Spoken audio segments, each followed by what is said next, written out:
folks. Welcome back to Cross Politic. We have a special guest on our show today, Dr. Jim Brook. The reason why we invited Dr. Brook on today is because he's one of the few doctors across the nation that is actually practicing healthcare without participating in the government healthcare programs and subsidy programs like Medicaid and Medicare and so forth. And so I read this quote before too, but I think you also had it in your book where PJ O'Rourke said, if you think healthcare is expensive now, just wait until it's free. Now we spend about 86% of our healthcare costs are covered by a third party, government or insurance, and yet it costs over $8,000 per person per year in our total healthcare expenditures, whereas it used to be under $500 per year, adjusted for inflation to today's dollars. And, let me mention your book before we kind of get further into this. Well, just The High Price of Socialized Medicine is the title. There's a fairly long subtitle. A History of Government Meddling in American Healthcare and How a Free Market Would Solve Our Problems. And what caused you to want to write this book, and has it got you in trouble? No, it hasn't gotten me in trouble, but I wanted to write it because I used to think that we needed socialized medicine to contain costs and to help people get the care they need. I was a socialist when I started medical school. I didn't look deeply into any issues. I just looked at the sound, listened to the sound bites, saw the headlines. But then I learned in medical school how much damage it's doing to our country.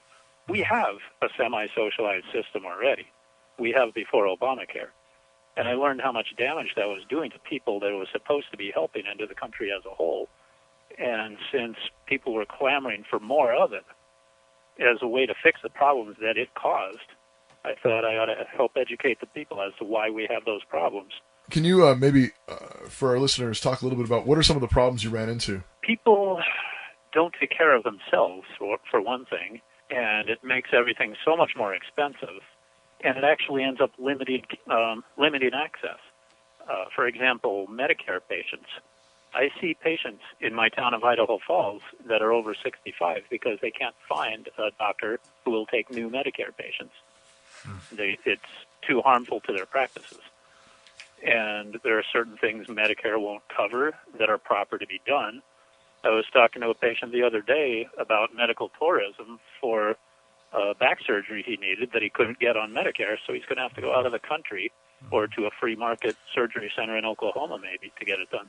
And as far as people taking care of themselves, I was in North Carolina in my residency, and this guy came into the ER with a sugar of about 600 or 700, starting to get a little bit out of his head, and he could have died as a result.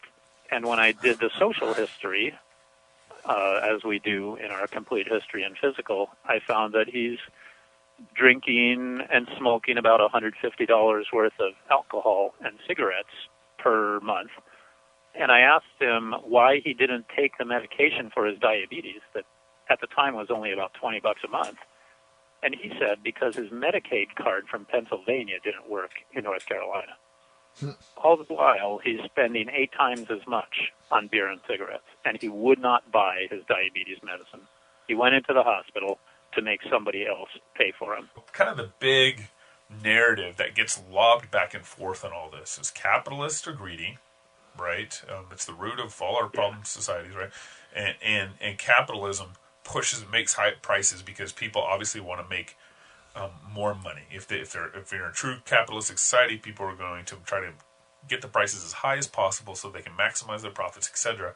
Now, why is it sound in your book you kind of flip that narrative a little bit? You say actually socialism drives up healthcare costs. Capitalism actually can reduce healthcare costs. What's kind of at the heart of that issue? Oh, everything you said about the socialism there, the narrative is completely wrong. Back to the greedy aspect of it, I would say the socialists are greedy. Think of somebody who doesn't want to do anything to serve other people and wants to receive the benefits of other people's work. I would call that greedy.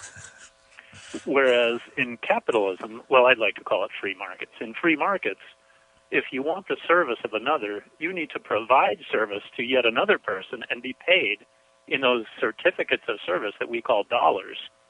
And then you can use those to buy another person's service. So everybody's out performing service for other people and getting paid for it and using those dollars to obtain what they need. That's moral. No. So don't ever cede an argument on morality to a socialist. We own that argument. So again, just playing off of the popular narrative, the comeback, of course, is that it's fine, all fine and good to talk about normal, healthy individuals participating in a market, but this is healthcare. We're talking about people who are sick, people who are disabled, people who are old, children, and so forth.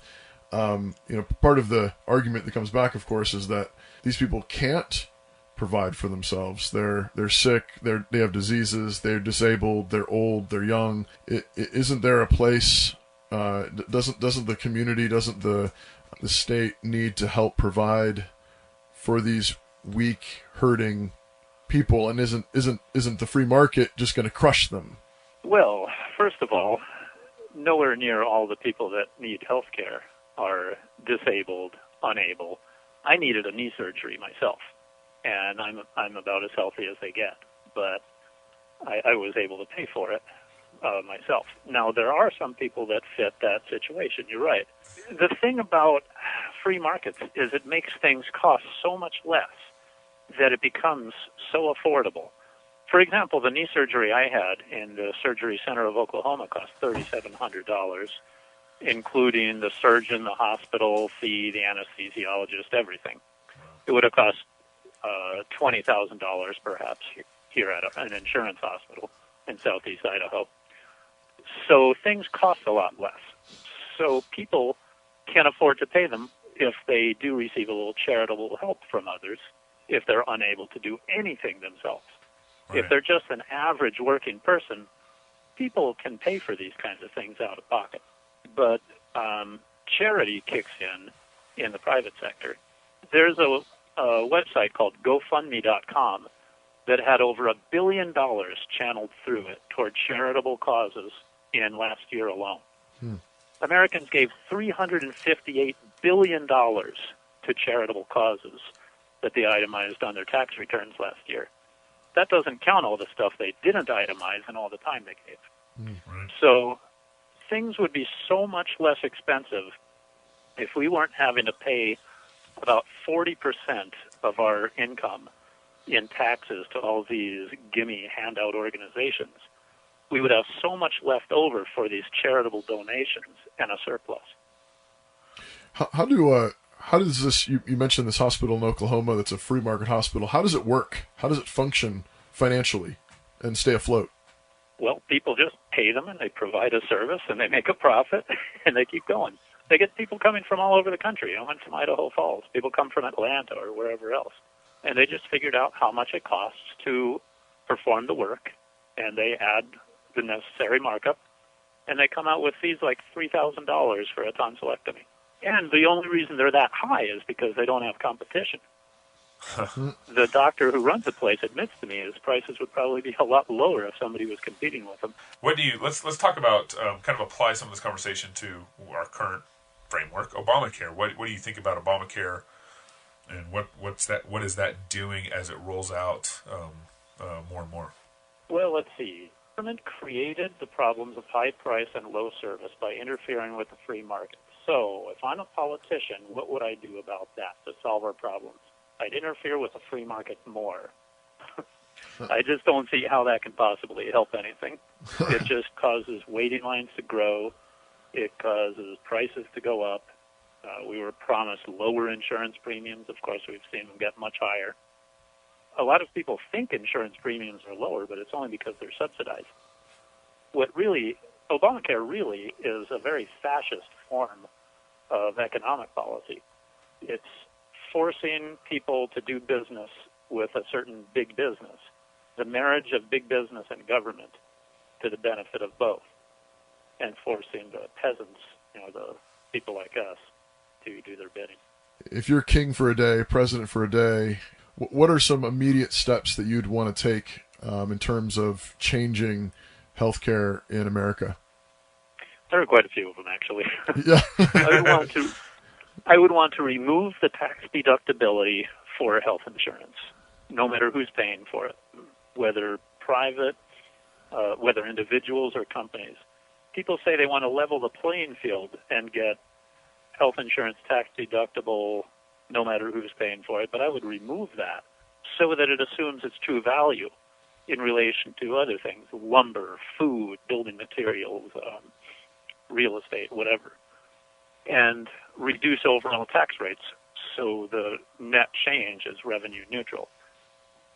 I would want to do that because that was the driving force behind all our problems in healthcare, the initiating factor.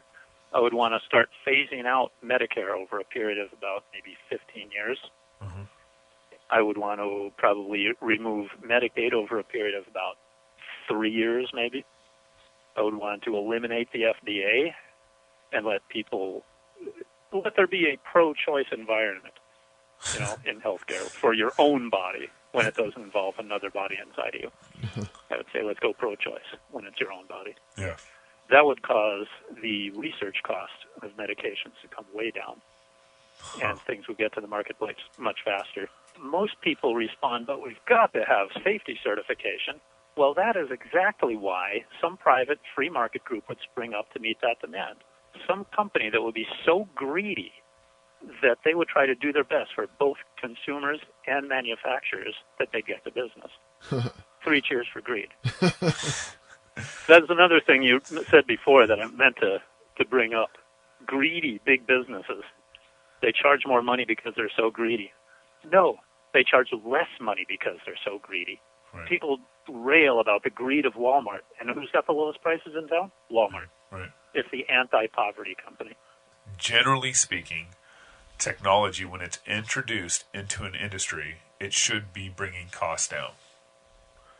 And you see it in electronics. Yeah, you see it in electronics. You see it in all sorts of processing, manufacturing, a number of industries who've benefited greatly from the innovation of technology. Why hasn't that happened in the medical field? Well, it has in the parts where a free market prevails, like LASIK eye surgery. But in most places, we don't have a free market in medicine, and so therefore the patient is not the customer. When the patient is the customer, then companies will develop things that increase their value. They do better work, you get a better result, and a lower cost because the patient is looking for it. The customer is looking for that. In medicine, the patient is not the customer. The insurance company is the customer. The patient is out of the picture, and so it's just disconnected so you don't have the price dropping. Just for fun, just to play little devil's advocate here. So, I'm to show you my cards. I'm largely in agreement with you, Dr. Brook. But just to push back a little bit for fun, what if somebody points you to say like the story of Joseph in Genesis, where Joseph is exalted out of prison, the right hand of Pharaoh, and is foretold, of course, that there's this coming massive famine, and so we need to start saving up so there'll be enough during the lean years, and they essentially have a massive, what looks like a massive tax program in order to save up, and then they charge people for that. The whole world's coming to them to get food, including, of course, or something. Including Joseph's family, of course, and so that's how the whole reunification story happens. But meanwhile, everybody's selling their land, selling everything back to the Pharaoh, so that by the end of the story, Pharaoh basically owns everything in Egypt.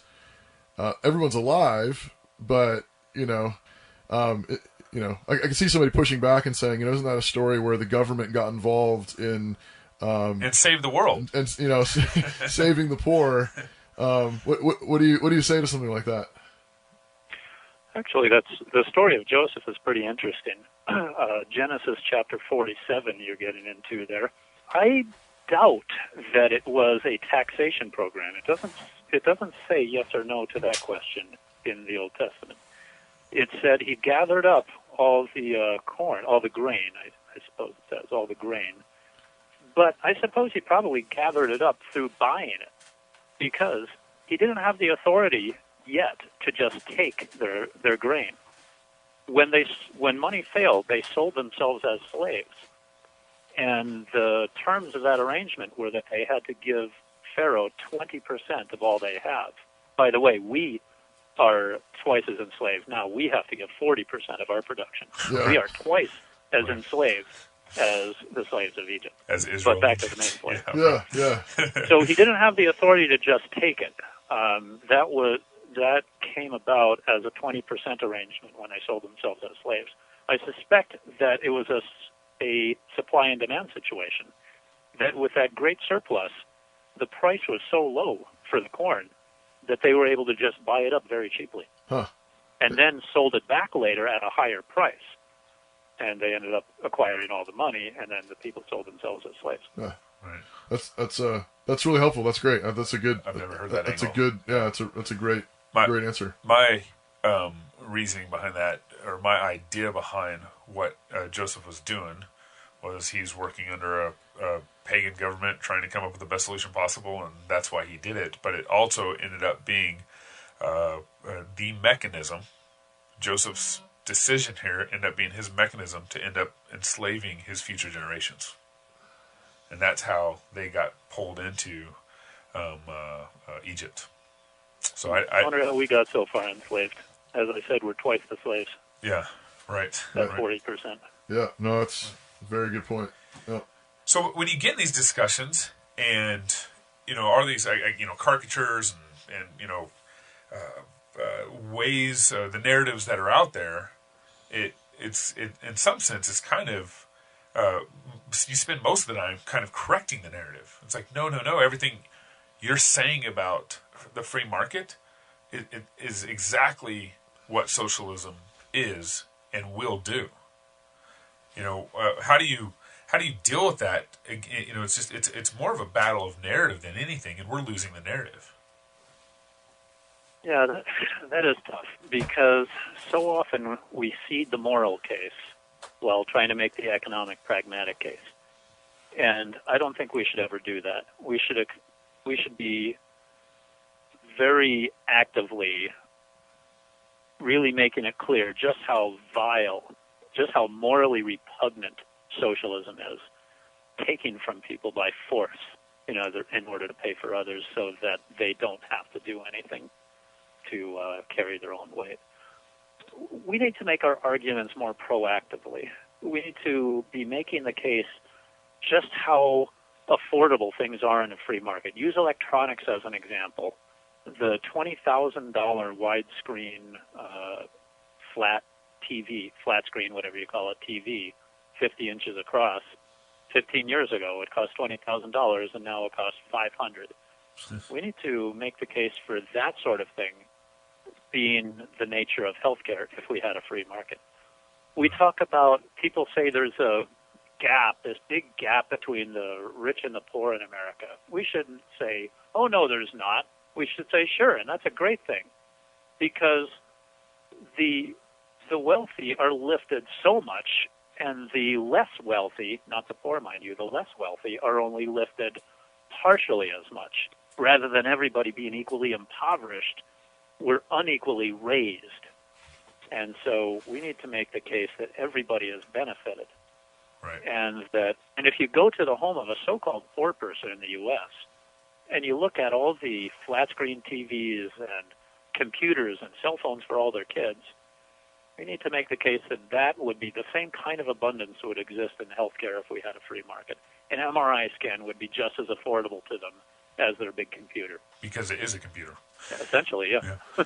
One of the things that I appreciate about you so much is that you're living out what you're teaching. I actually think there's probably a lot of doctors who probably believe what you believe at some level, but haven't taken that step to kind of... They don't know how to get out of it. They either don't know how to get or out of it. They're afraid to or something. And they don't know the details of it either. Yeah. They believe it, but they can't really nail it down. They don't have a really solid understanding of it. That's why I researched it, so that I could help people understand that. So people can make an intellectual argument and have the data, the references to back it up. We need to educate people more. Yeah. Well, and that's what you guys are doing. Well, thank you. For those who are listening, the book is A History of Government Meddling in America Healthcare and How a Free Market Would Solve Your Problems. And the title of it is The High Price of Socialized Medicine, written by Dr. Jim Brook, actually based out of Idaho. So thank you for coming on our show, and please keep in touch. It's been enjoyable. Thank you.